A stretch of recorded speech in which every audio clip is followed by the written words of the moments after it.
that there were significant violations that may have impacted on the result, but they did not say clearly that the result had been falsified. I wonder, you spoke of falsification yesterday in your speech. What evidence you have of this, and would you be able to present it? I don't have to present any evidence. I've received enough information from the local observing missions, and the international observers do not immediately see everything, and usually they come to conclusions much later on. This is only the initial conclusion, and I don't remember many examples when they immediately condemned or declared the non-legitimacy of the elections. And the answer of one of these representatives of one of the electoral observation missions that the condemnation has to come from the Georgian people, I think, is very right. They can observe irregularities. They see only part of what is happening. The full picture is only appearing to us. We see it through the results, but the full picture is appearing little by little, and the only judge on the fact whether the elections were legitimate or not is the Georgian people. It's not the foreign observer mission. Mm-hmm. And you've called for protests tonight. Given that the government has announced its win, the Electoral Commission has announced its result, what is the aim of these protests? I mean, are we looking at some kind of revolution? Is that what is needed now? We're talking about two parts of the state confronting each other. No, there is no two parts of the state. That's the point, that in this country, and that was the result of the elections, there are 70% of the people that want their European future, and 30%, and that appeared in all the opinion polls in the previous period, that approve of the orientation of the country. That's what we have. We've never had two halves of Georgia. Tonight is not a protest. It's the expression of the Georgian people that they put their votes, that they want to keep their European future, and that's what they voted for. That was a result of the exit polls, which were reversed in a matter of 1 hour. That was a result of those that could vote freely, which are our Georgians abroad, who gave to the European future a majority of 90%, 85% in all the capitals where we had precincts. But there too, the organization of these elections was led in such a way that everything was done to prevent our 1 million compatriots abroad to vote, because everybody knew that they were going to vote in favor of our European future. So you're not talking about the ouster of the government and some kind of revolution? I don't have to do.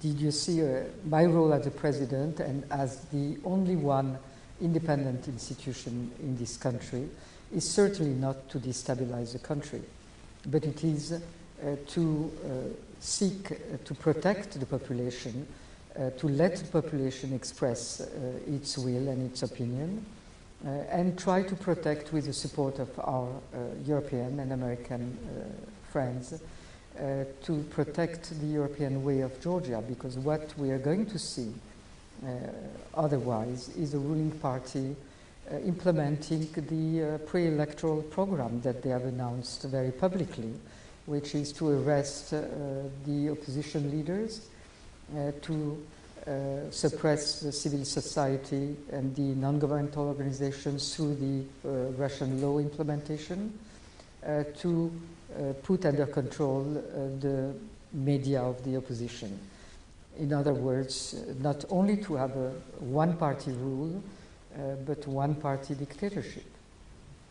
And as I understand, the speaker from GD has already said that they will set the first session of the new parliament with or without your approval. What happens now for the opposition? I mean, you're looking at a parliament that is entirely GD dominated with no opposition MPs because they will all boycott. What happens now?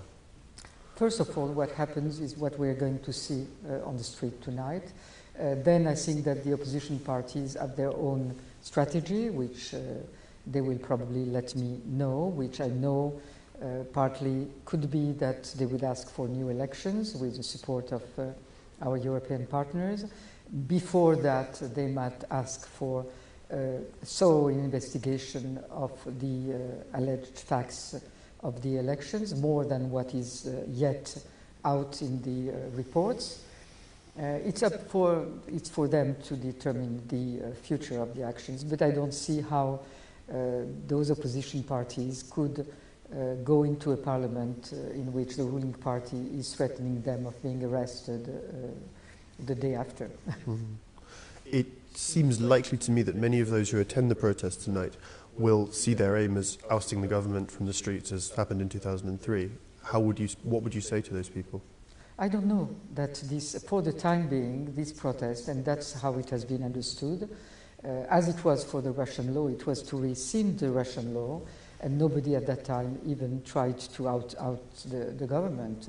Here too, the aim is to correct the elections that were stolen and to try to give back to the people their right to defend their own future and to express their votes. I don't think it goes anywhere further than that.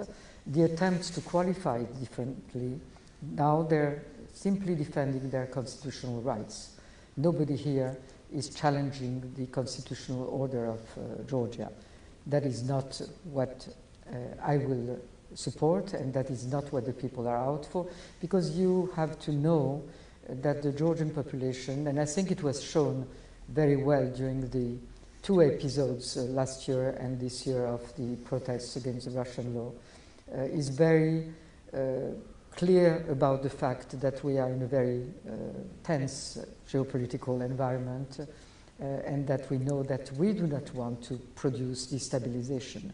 So I'm sure that this will be very peaceful, and that is just a support of the proposal or the demands that will be then presented by the opposition. Something else is if tomorrow, day after tomorrow, the ruling party starts implementing its threats and the arrests and other forms of repression that would deprive the people of their basic freedoms. That, I don't know what would be then the reaction. But clearly today, it's a legitimate protest and a peaceful protest. Are you seeking a rerun of the elections in that case? I am not seeking anything. It's the political parties that will have to design their strategy, and I think that it's one of the options that they are now considering. Mm-hmm. And yet we've seen that Georgian Dream generally does not back down when faced with street protests, apart from in one or two cases. This situation seems likely only to get more tense and tense, no? I don't know. I cannot predict the future. What I know is what the situation we are today. If the choice is between the resignation to see the elections stolen, and not only the elections, that means the European future of Georgia is stolen, and that will mean people departing Georgia, and that will mean a totally different type of regime. That will be also copy-paste of what you see in Moscow. I don't think that the Georgian population is ready for that. Mm-hmm. And so if this government stays in position, what does Georgia look like in 5 years? I don't want to imagine that. Mm-hmm. I see. And it is just to push you on this, it is your contention that Georgian Dream falsified the election and that they did not win 54% of the vote, and that in a free and fair election, the other side would have won. Exactly. I can tell you exactly how much they won. They had more than 40%, and the pro-European forces at somewhere around 57%. The problem, 56, or I don't remember the exact, and that was what was in the exit polls. That is the same American company that conducted them in the previous elections and have never departed more than 2 or 3%. So we know exactly what are the terms of the election. With respect, exit polls can be wrong. Not to that point. Not to reverse by 15%. Mm-hmm. That doesn't happen. And your contention is that 15% was added by voter intimidation? By what? It's not my contention. It's being proven, and we'll have all the information And by many different, the electronic vote was used, IDs were taken or stolen in different, money was paid directly outside of the voting precincts, public servants were put under pressure directly and their families. What is it, the ethnic minorities were put under direct pressure and voted by 97% in some, I think that after Stalin times, nobody has seen that in any country. And yet it's hard to demonstrate conclusively. It's always very hard to demonstrate. No country has been able to demonstrate, not even the United States when there were Russian interferences in their elections, nor other European countries. So we are not going to be in the position to demonstrate more than countries that are much stronger to demonstrate the hybrid attacks that they are under. But what is important is not to demonstrate outside, is what the Georgian population knows, feels, and has seen, because who else can see more what is happening in the country, in the villages, than the Georgian population. My final question then. It would seem that even if GD received, say, 40% of the vote, many Georgians who believe in EU integration still voted for Georgian Dream. What would you say to them? Well, the 40% was probably with a normal fraud, and what I would say to them is what I told them before the elections, that I would be the president then of a democratic country in which there would have been a very democratic, strong opposition that would have worked with the other pro-European forces into making of this country one that we have not seen for a long time, which is a country with a multi-party government, with a coalition government, and working democratically in the parliament, which we have not seen either, to try to bring this country further down the road of progress and stability. Madam President, thank you. Thank you.